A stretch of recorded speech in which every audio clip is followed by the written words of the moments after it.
태종, 그의 본명은 이방원이며 조선 왕조의 제3대 왕입니다. 그는 1367년 고려 공민왕 16년의 태조 이성계와 첫 번째 부인인 신의왕후 한씨 사이에서 다섯째 아들로 태어났습니다. 형제들 중에서도 태종 이방원은 어려서부터 명민하고 총명했으며 뛰어난 지적 능력과 더불어 호탕하고 결단력 있는 성품을 지녔습니다. 그는 형제들과 달리 학문과 무예를 두루 익혔으며 고려 말의 혼란스러운 시대를 극복할 강한 야망을 품고 성장했습니다. 이방원은 고려 말기 당시 유행하던 성리학을 깊이 연구하여 학문적 소양을 쌓았고 이는 훗날 그가 조선의 통치 이념을 확립하는 데 중요한 기반이 되었습니다. 이방원은 아버지 태조 이성계가 고려의 권력을 가고 조선을 건국하는 과정에서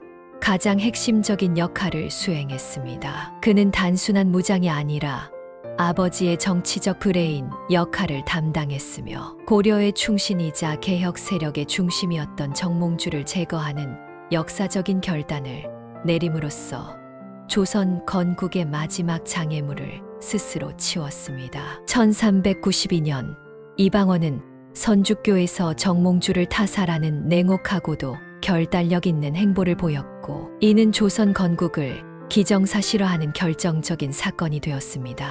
이 공로로 이방원은 조선 건국 후 정안군에 봉해졌으며 개국공신으로서의 지위를 확고히 했습니다. 그러나 조선 건국 직후 태종 이방원은 아버지 태조 이성계가 총애했던 정도전과 심각한 정치적 대립을 겪게 됩니다. 정도전은 왕실의 권력을 제한하고 재상이 중심이 되어 국가를 통치하는 재상 중심의 정치 체제를 꿈꿨습니다. 이는 왕권을 강화하고 중앙 집권적인 군주 국가를 건설하고자 했던 이방원의 왕자 중심의 사상과 정면으로 충돌했습니다. 특히 태조가 정도전의 주장에 따라 계비 신덕왕후 강씨 소생의 어린 이방석을 세자로 책봉하자 이방원의 불만은 극에 달했습니다. 그는 자신이 조선 건국에 바친 공헌이 무시당했을 뿐만 아니라 정도전이 왕자들의 사병을 혁파하려 하자 자신의 군사적 기반까지 위협받는다고 느꼈습니다. 결국 1398년 태조가 병석에 눕자 이방원은 무력으로 제1차 왕자의 난을 일으켰습니다. 이 난은 단순한 왕위 다툼이 아니라 조선의 통치 이념을 두고 벌인 권력 투쟁이었습니다. 이방원은 정도전, 남은 등 재상 중심 정치를 옹호했던 핵심 개국 공신들을 제거했으며 세자 이방석과 그의 형제인 이방번까지 숙청하는 피해 쿠데타를 감행했습니다.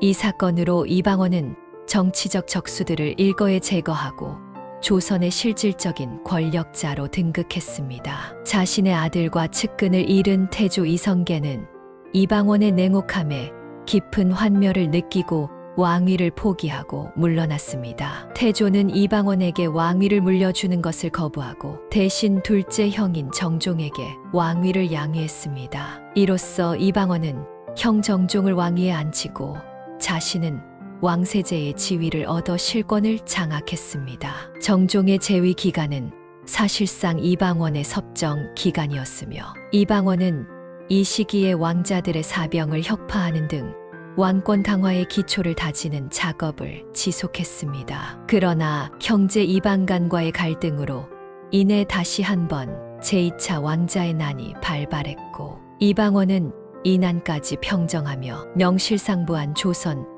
최고의 권력자로 자리매김했습니다. 1400년 11월 정종의 양위를 받아 이방원은 마침내 조선의 제3대 왕 태종으로 즉위했습니다. 1400년 마침내 왕위에 오른 태종의 치세는 한마디로 왕권 강화와 중앙 집권의 완성으로 요약됩니다. 태종은 자신이 왕위에 오르는 과정에서 두 차례에 걸친 왕자의 난을 직접 겪었기 때문에 강력한 무력을 소유한 왕족과 신하들이 언제든지 왕권을 위협할 수 있다는 현실을 뼈저리게 인식하고 있었습니다. 따라서 그의 재위 기간 동안 추진된 모든 정책의 최우선 목표는 왕실 내부의 갈등을 근절하고 군주의 절대적인 권위를 확립하는 것이었습니다. 태종이 즉위 후 가장 먼저 그리고 가장 강력하게 추진한 정책은 사병 혁파의 완성이었습니다. 사병은 왕자들이나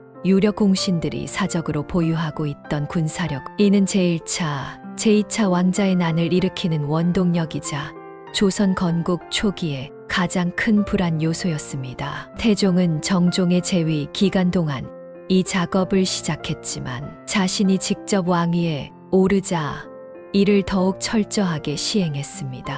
그는 모든 왕자와 공신들의 사병을 국가의 중앙군인 3군부에 귀속시키고 군사 지휘 체계를 일원화했습니다. 이 조치로 인해 왕족과 귀족들은 군사적 기반을 완전히 상실했으며 이는 왕권의 절대적인 우위를 확립하는 데 결정적인 역할을 했습니다. 군사력을 왕의 소나귀에 넣은 태종은 다음으로 행정 권력의 집중을 도모했습니다. 태조 때부터 이어져 온 재상 중심의 정치 체제는 국왕 아래 의정부의 영의정, 좌의정, 우의정 등 재상들이 주요 국정을 논의하고 결정하는 시스템이었습니다. 태종은 이러한 시스템이 국왕의 권한을 제약한다고 판단하고 육조 직계제를 도입했습니다. 육조 직계제는 국가의 6 주요 행정부서인 이, 호, 예, 병, 형, 공의 판서들이 의정부를 거치지 않고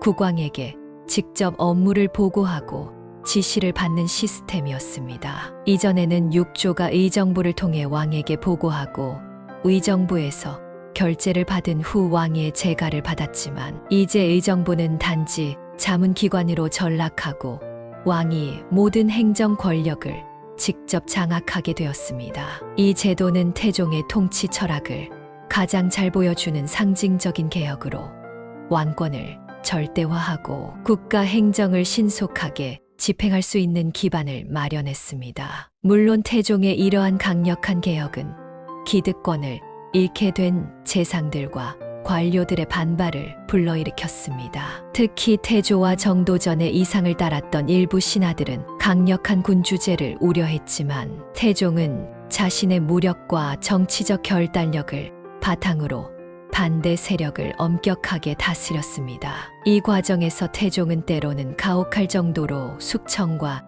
인사를 단행하여 자신의 개혁 의지를 관철시켰습니다. 태종의 치세는 강력한 왕권을 바탕으로 안정된 통치 구조를 구축하는 데 성공했으나 그 과정은 끊임없는 긴장과 갈등의 연속이었습니다. 태종의 강력한 왕권 강화 정책은 군사나 행정 체제에만 국한되지 않고 국가의 기본을 다지는 민생과 사회 통제 제도로까지 확장되었습니다. 태종이 실시한 대표적인 통제 제도 중 하나는 바로 호패법입니다. 호패법은 오늘날의 주민등록증과 유사한 제도로 모든 백성에게 신분을 표시한 호패를 의무적으로 지니게 한 것입니다. 이 호패에는 사용자의 이름, 출생연도, 소속, 신분 등 기본적인 정보가 기록되었습니다. 호패법의 주된 목적은 백성들의 거주지와 인구수를 정확하게 파악하여 군역과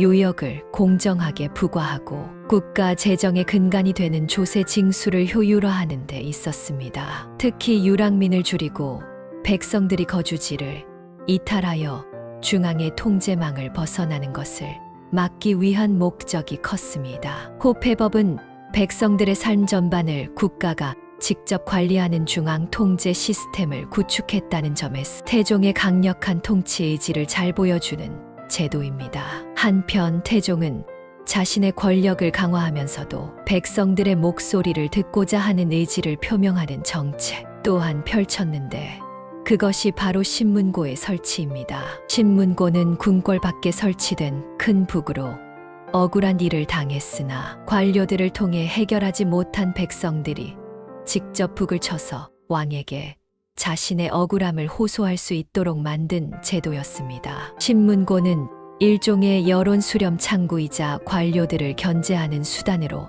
작용했습니다. 백성들이 직접 왕에게 호소할 수 있게 함으로써 지방 관료들의 부패와 무능을 감시하고 왕이 백성들의 지지를 받는 애민군주라는 이미지를 구축하는데 중요한 역할을 했습니다. 비록 신문고 제도가 실제로는 절차의 복잡함 등으로 인해 모든 백성에게 쉽게 접근 가능한 것은 아니었으나 왕이 백성의 어려움에 귀 기울인다는 상징성을 통해 왕권의 정당성과 민심의 안정을 도모했습니다. 또한 태종은 국가의 재정 기반을 강화하기 위해 토지, 제도 정비에도 힘썼습니다. 그는 고려 말부터 조선 건국 초기의 혼란 속에서 문란해진 토지대장과 전세를 바로잡으려 했습니다. 토지를 정확하게 측량하고 기록하여 세금을 징수하는 기준을 명확히 함으로써 일부 세력이나 귀족들이 세금을 회피하거나 토지를 불법적으로 소유하는 것을 막았습니다. 이러한 토지개혁은 국가의 재정을 안정화시키고 왕실이 국가의 자원을 독점적으로 통제할 수 있는 권한을 강화하는 데 기여했습니다. 태종은 즉위 후 정종이 잠시 개경으로 환도했던 수도를 다시 한양으로 옮겨 재천도하는 결정을 내렸습니다. 이 재천도는 태종의 시대적 결단을 보여주는 상징적인 행위였습니다. 태종은 한양이 조선의 영구적인 수도가 되어야 한다는 아버지 태조의 뜻을 재확인하고 개경으로 돌아가려는 보수 세력의 움직임을 완전히 차단했습니다. 한양 재천도를 통해 태종은 새로운 왕조의 정치적 중심지를 확고히 했으며 강력한 왕권을 바탕으로 조선의 새로운 시대가 시작되었음을 대내외에 선포했습니다. 태종의 왕권 강화 작업은 조정 대신들과 왕자들의 권력을 제거하는 데 그치지 않았습니다. 그는 자신의 통치가 후대에까지 안정적으로 이어지도록 하기 위해 외척 세력을 견제하고 숙청하는 데도 가혹한 결단을 내렸습니다. 태종에게 외척은 왕실의 혼란을 야기할 수 있는 가장 위험한 잠재적 위협으로 간주되었습니다. 그 숙청의 칼날은 다름 아닌 자신의 왕비 원경왕후 민씨의 친정 가문을 향했습니다.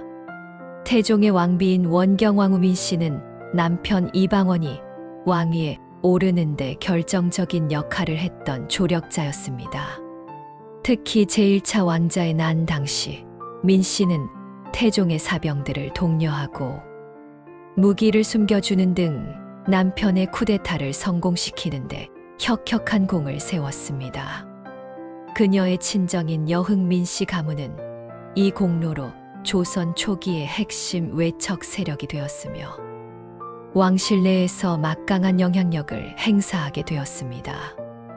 원경왕후의 오빠들인 민무구, 민무질, 민무회, 민무휼 등은 태종에게는 처남이자 건국 초기 정국을 함께 헤쳐나온 공신들이었습니다. 그러나 태종이 왕권을 확고히 하면서 이 외척 세력은 태종에게 큰 부담이자 위협으로 다가왔습니다. 태종은 자신의 아들인 양녕대군을 세자로 책봉한 후 민씨 가문이 세자의 외가라는 지위를 이용해 장차 권력을 독점하고 왕위를 흔들 것을 우려했습니다. 태종의 통치 철학은 왕권은 오직 왕 개인의 힘으로만 유지되어야 한다는 것이었기에 어떠한 세력도 왕권을 위협하는 존재로 용납할 수 없었습니다. 태종은 1407년 먼저 민무구와 민무질 형제를 제거하기로 결심했습니다. 그는 이들이 세자의 외가라는 점을 이용해 왕위를 노리고 사사로이 권력을 휘두른다는 혐의를 씌웠습니다. 비록 뚜렷한 역모의 증거는 없었으나 태종은 이들을 유배 보낸 후 결국 사사했습니다. 이후에도 태종의 숙청 작업은 멈추지 않았습니다. 나머지 처남들인 민무회와 민무휼 형제 역시 비슷한 혐의로 유배당하고 사사되었습니다. 이로써 원경왕후의 친정 가문은 4명의 오빠들이 모두 태종의 손에 의해 비참한 최후를 맞이하는 비극을 겪었습니다. 이 숙청 과정은 태종에게도 큰 고통이었습니다. 그는 누구보다 자신을 도왔던 처가와 아내의 오빠들을 자신의 손으로 제거해야 했기 때문입니다. 특히 왕비인 원경왕후와의 관계는 이 사건으로 인해 극도로 악화되었습니다. 원경왕후는 남편의 냉혹한 결단에 깊은 상실감과 분노를 느꼈으나 이미 태종은 조선 역사상 가장 강력한 군주가 되어 있었으므로 그녀는 남편에게 맞설 수 없었습니다. 태종의 외척숙청은 조선 역사에서 가장 냉혹한 정치적 결단 중 하나로 평가됩니다. 이 사건은 태종의 철저한 실용주의와 왕권 지상주의를 상징적으로 보여줍니다. 그는 아들에게 외척의 위협이 없는 안정된 왕권을 물려주기 위해 개인적인 정과 의리마저 희생하는 비정한 군주의 길을 택했습니다. 이 사건을 통해 태종은 왕족과 신하를 포함하여 조선의 어떤 세력도 왕권 위에 설 수 없음을 만천하에 공포했습니다. 태종의 치세는 대내적으로 왕권을 강화하는 데 집중되었으나 조선이라는 신생 왕조의 안전과 영토 확장을 위한 대외 정책 역시 매우 적극적으로 추진되었습니다. 태종은 아버지 태조 때부터 이어져 온 사대교린 정책을 확고히 정립하고 이를 통해 국가의 안전을 보장했습니다. 가장 중요한 외교 정책이었던 명나라에 대한 사대 정책은 태종대에 와서 비로소 안정화되었습니다. 태종은 두 차례의 왕자의 난이라는 비정상적인 과정을 거쳐 즉위했기 때문에 명나라는 초기에는 태종의 왕위를 인정하는데 다소 신중한 태도를 보였습니다. 그러나 태종은 지속적으로 사신을 파견하고 명나라의 연호를 사용하며 사대에 예를 다했습니다.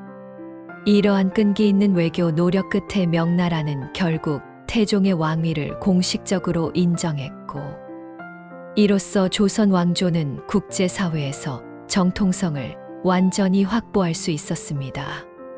태종은 명나라와의 평화로운 관계를 유지함으로써 국내 개혁에 집중할 수 있는 외교적 안정성을 얻었습니다. 북방의 여진족에 대해서는 교린 정책을 바탕으로 하면서도 필요할 때는 강경책을 서슴지 않았습니다. 태종은 여진족 추장들에게 관직을 내리고 무역을 허용하는 회유책을 사용했지만 국경을 침범하는 여진족에 대해서는 즉각적인 토벌을 명령했습니다. 특히 태종은 북방 국경을 안정시키기 위한 장기적인 비전을 가지고 있었습니다. 그는 후일 세종시대에 완성되는 사군 육진 개척의 기초를 다졌습니다. 변방 지역에 성을 쌓고 군사를 파견하여 국토를 확장하고 방어를 강화했으며 여진족들을 이주시켜 조선의 백성으로 편입시키려는 노력을 시작했습니다. 이는 태종이 단순한 권력 투쟁가가 아니라 국토 수호와 영토 확장에 대한 확고한 의지를 가진 군주였음을 보여줍니다. 남방의 일본에 대한 태종의 정책은 단호한 무력 사용으로 집약됩니다. 고려 말부터 끊임없이 조선의 해안을 침범해 백성을 약탈하고 괴롭히던 왜구의 위협은 태종에게도 큰 문제였습니다. 태종은 일본의 막부 및 대마도주와 외교적인 교섭을 시도하면서도 해적 행위가 근절되지 않자 강력한 군사적 대응을 결정했습니다. 태종은 왕위에서 물러나 상왕으로 있던 1419년 자신의 지휘 아래 이종무를 삼군도 채찰사로 임명하여 대마도 정벌을 단행했습니다. 비록 이 원정은 공식적으로는 세종 측이 원년의 일이었으나 그 계획 수립과 군사적 의지는 전적으로 태종의 강력한 주도하에 이루어졌습니다. 이 군사 작전은 왜구의 근거지를 직접 타격함으로써 왜구의 약탈 행위를 일시적으로 근절시키고 조선의 해상 방위 능력을 대내외에 과시하는 효과를 거두었습니다. 태종의 대외 정책은 실리 외교와 강력한 무력의 조화였습니다. 그는 국내 정치를 안정시키기 위해 외부의 위협을 최소화하려 했으며 이 과정에서 조선이 명실상부한 독립국가로서 주변국과의 관계에서 주도권을 쥘 수 있는 기반을 마련했습니다. 태종의 치세는 조선이 건국 초기 혼란을 벗어나 대외적으로도 안정과 번영의 기틀을 다지는 중요한 전환점이 되었습니다. 태종은 조선의 왕권을 반석 위에 올려놓았지만 자신의 치세 말기에 이르러 가장 큰 정치적 고뇌에 직면했습니다. 그것은 바로 왕위를 계승할 세자 책봉 문제였습니다. 태종은 원경왕후 민씨와의 사이에서 낳은 장남 양녕대군을 일찍이 세자로 책봉하고 후계자 교육에 힘썼습니다. 태종은 양녕에게 자신이 피로써 쟁취한 왕권을 안정적으로 물려주기를 간절히 바랐습니다. 그러나 시간이 흐를수록 양녕대군은 세자로서의 자질과 태도에 심각한 문제점을 드러내기 시작했습니다. 양녕은 학문을 게을리하고 사냥이나 유흥에 빠져 지내는 등 방탕한 생활을 이어갔습니다.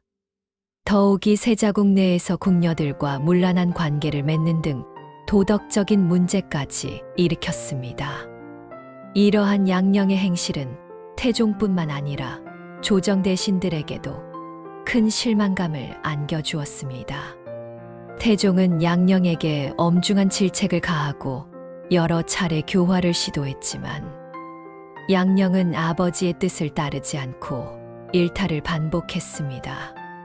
태종은 양녕을 폐위하는 문제를 두고 깊은 고민에 빠졌습니다. 장자 계승 원칙은 조선 왕조의 정통성을 유지하는 데 가장 중요한 요소였기 때문입니다. 장자를 폐위하는 것은 왕권의 안정성을 해칠 수 있는 매우 위험한 결정이었으나 태종은 무능하고 방탕한 세자에게 나라를 맡기는 것이 더 큰 재앙을 초래할 것이라고 판단했습니다. 태종의 고민은 조선의 미래를 위한 냉철한 국가, 통치자의 결단과 아버지로서의 인간적인 고뇌 사이에서 갈등하는 과정이었습니다. 결국 태종은 단호한 결단을 내렸습니다. 1418년 태종은 양녕대군이 세자로서 자질이 부족하고 행동이 문란하다는 이유로 세자 자리에서 폐위시키고 그를 유배 보냈습니다. 이는 태종의 절대적인 왕권이 아니고서는 불가능했을 역사적인 사건이었습니다. 태종은 왕권을 강화하기 위해 자신의 처남들까지 가차없이 숙청했던 것처럼 아들마저도 국가의 안녕을 위해 희생시키는 비정함을 보여주었습니다. 양녕대군이 폐위된 후 태종은 다음 세자를 물색했습니다. 둘째 아들인 효령대군은 불교에 심취하여 정치에 뜻이 없었고 셋째 아들인 충녕대군이 태종의 눈에 들어왔습니다. 충녕대군은 어려서부터 학문에 깊은 관심을 보였고 성품이 온순하며 백성을 사랑하는 마음을 지니고 있었습니다. 또한 왕족 내부의 권력 다툼 속에서도 휘둘리지 않는 강직한 기품을 갖추고 있었습니다. 태종은 충녕대군이 군주로서의 자질을 완벽하게 갖추었다고 확신하고 그를 새로운 세자로 책봉했습니다. 그리고 그해 1418년 8월 태종은 재위 18년 만에 충녕대군에게 왕위를 양위하고 스스로 상왕으로 물러났습니다. 태종은 자신이 직접 기틀을 다진 강력한 왕권을 자질이 가장 뛰어난 아들에게 물려줌으로써 왕권 강화의 대업을 완성했습니다. 충녕대군은 조선의 제4대 왕 세종으로 즉위하여 태종이 마련한 안정된 기반 위에서 조선의 찬란한 문화를 꽃피우게 됩니다. 태종은 1418년 아들 충녕대군에게 왕위를 양위하고 상왕으로 물러났습니다. 그러나 그의 양위는 아버지 태조가 정종에게 양위했던 상황과는 성격이 완전히 달랐습니다. 태종은 자신이 피땀 흘려 구축한 절대 왕권의 시스템을 아들 세종에게 안전하게 이양하기 위해 상왕으로서 섭정을 수행했습니다. 이 기간은 세종이 즉위한 후 약 4년 동안 지속되었으며 태종은 이 기간 동안에도 국정의 최고 결정권자로서 활동했습니다. 태종은 상왕이 된 후에도 육조 직계제를 그대로 유지하며 국왕의 권력을 견제하는 재상들의 영향력을 철저히 배제했습니다. 그는 세종에게 실질적인 국정 경험을 쌓게 하면서도 아직 어린 세종이 정치적 역량이 부족하거나 외부 세력에 의해 휘둘릴 가능성을 차단하고자 했습니다. 이는 태종이 자신의 왕위 찬탈 경험을 바탕으로 왕권 이양의 안정성을 최우선으로 고려한 결과였습니다. 상왕 태종의 재위 기간 중 가장 중요한 사건은 외척 숙청의 최종 완성이었습니다. 태종은 이미 왕비 원경왕후의 친정인 민씨, 가문의 네 형제를 제거했지만 아직 잠재적인 위협이 남아있다고 판단했습니다. 그는 상왕의 권력을 이용하여 마지막까지 남아있던 외척 세력과 자신의 권력을 위협할 수 있는 공신 세력들을 철저히 숙청했습니다. 이로써 세종은 즉위와 동시에 어떠한 외척이나 신하의 견제도 받지 않는 완벽한 왕권을 물려받을 수 있었습니다. 태종의 이러한 정치적 결벽증은 후계자 세종에게는 엄청난 유산이 되었습니다. 태종은 세종에게 정치적 갈등과 숙청의 짐을 대신 짊어지고 깨끗하게 정리된 조정 환경을 물려주었습니다.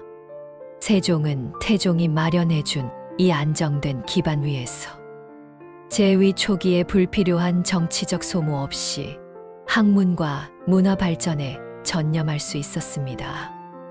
이는 태종이 자신의 냉혹함을 통해 조선이라는 국가의 질적 발전을 위한 토대를 마련했다는 것을 의미합니다. 또한 태종은 상왕으로서 세종에게 왕의 덕목과 통치 기술을 직접 교육했습니다. 그는 세종을 자신의 옆에 두고 국정 운영의 실제를 보여주었으며 신하들을 다루는 방법, 민생을 살피는 자세 등 강력한 군주가 되기 위해 필요한 모든 지혜를 전수했습니다. 태종의 섭정 기간은 세종이 조선의 가장 위대한 왕으로 성장하는 데 결정적인 자양분이 되었으며 태종은 아들의 치세가 안정권에 들어섰음을 확인한 후인 1422년에 이르러서야 모든 정치 활동을 중단하고 세상을 떠났습니다. 태종의 삶은 공적인 영역에서의 냉철함과 사적인 영역에서의 복잡한 갈등으로 채워져 있었습니다. 태종과 그의 왕비 원경왕후 민씨의 관계는 조선 왕실 역사상 가장 극적이고 비극적인 부부 관계로 기록됩니다. 원경왕후는 태종 이방원이 왕위에 오르는 데 결정적인 공을 세운 동지이자 조력자였으나 태종이 왕권을 확립하면서 처가인 민씨 가문을 제거하는 과정에서 이들의 부부 관계는 파탄에 이르렀습니다. 태종은 왕권을 위협하는 외척은 용납하지 않는다는 신념 아래 원경왕후의 오빠들을 모두 숙청했습니다. 아내의 친정을 피로 물들인 태종의 행동은 원경왕후에게 깊은 상처와 분노를 안겼습니다. 왕비는 남편의 이러한 잔인한 결정에 대해 직접적으로 반발했고 이로 인해 태종과 원경왕후 사이에는 끊임없이 갈등과 불화가 이어졌습니다. 태종은 왕비에게 심리적으로 앙심을 품고 여러 후궁들을 가까이하며 왕비를 멀리하기도 했습니다. 그러나 원경왕후는 태종의 아들인 양녕대군, 효령대군, 충녕대군 세 아들을 낳아 왕실의 후계를 튼튼히 했으며 왕비로서의 품위를 잃지 않고 왕실을 지켜냈습니다. 이들의 부부관계는 정치적 동반자의 결별과 비극적인 애증 관계를 상징적으로 보여줍니다. 태종은 무인으로서의 기질이 강했지만 단순히 무력만 갖춘 군주는 아니었습니다. 그는 문화 예술과 학문에도 깊은 관심을 보였습니다. 태종은 학문적 소양을 바탕으로 유교를 통치 이념으로 삼았으며 경연을 활성화하여 신하들과 함께 경서를 토론했습니다. 또한 그는 인쇄술의 발전에 크게 기여했습니다. 태종은 개미자라는 구리 활자를 주조하도록 명했는데 이는 조선의 금속 활자 인쇄술을 크게 발전시켜 많은 서적을 보급할 수 있는 기반을 마련했습니다. 태종은 한양 제천도를 단행하면서 궁궐과 종묘, 사직단의 건설을 다시 추진하여 왕조의 위엄을 세웠습니다. 그의 치세에는 궁중의 음악과 의례가 정비되었고 이는 후대 세종시대의 문화적 전성기를 준비하는